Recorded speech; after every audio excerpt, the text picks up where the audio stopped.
In today's episode of Sociology Today, with host Angie Kruyer, we will be discussing the juvenile justice system as compared to the adult justice system. Two questions we hope to answer are, how are juveniles put through the criminal justice system, and how is this different from adults?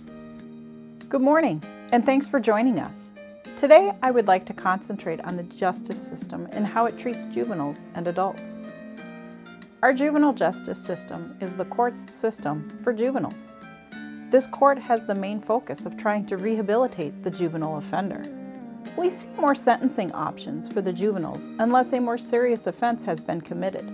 Then the juvenile will be treated as an adult after they have been found to have the mental capacity to understand the seriousness of their actions and the consequences of that action.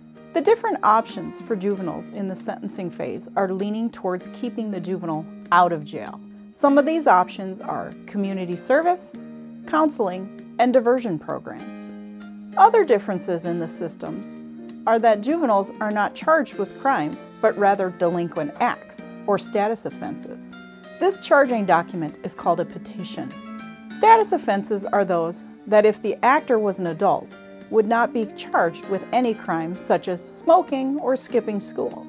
Juveniles do not have access to a trial by a jury. They are only seen by a judge, and that judge decides the punishment for said offense.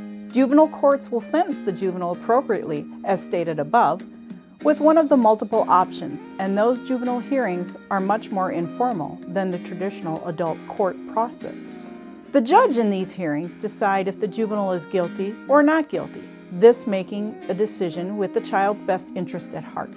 There are guidelines just like adult court, but for the focus in juvenile courts is towards rehabilitation.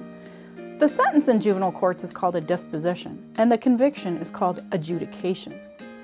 The adult moving through the adult criminal justice system is treated well, as an adult.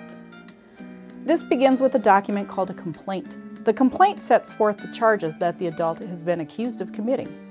The adult gets to decide if they want a jury or a judge deciding their fate. Many things go into making this decision between the accused and their lawyer, but they get the choice. Adults are convicted of said crime if found guilty, and then the sentencing phase begins. The sentence in adult courts is for punishment. Not many decisions are made to try and rehabilitate the offender. The decision to rehabilitate relies solely with the adult once they enter the prison system. The location of where an adult is tried is made where the adult committed the crime. With juveniles, the case can be tried where the juvenile lives. Adult cases are also not private. All adult cases are open to the public, and all the information after is public information. Anyone can look up to see what happened to their neighbor, whereas with juveniles, they are not. Only family and attorneys are allowed in juvenile courts. And speaking of family, juvenile cases almost always involve the entire family. Parents or guardians are there to assist the juvenile as they maneuver their way through the case. Another difference with the juvenile and adult cases is that a juvenile may ask for an expungement of their crimes at any time. Adults that have a criminal record need to meet certain guidelines as to when and if they can request an expungement. Whether or not these expungements are granted is up to a judge and therefore not granted to everyone. Finally, today we will talk about the things both juveniles and adults are granted when they enter the respective justice systems. Both have the right to an attorney. Both have the right to question witnesses. Both are given the right to know what they are charged with. Both have the protection against self-incrimination. And lastly, both have the privilege of having proof beyond a reasonable doubt for a conviction. Thanks for joining me today. I hope the information was helpful.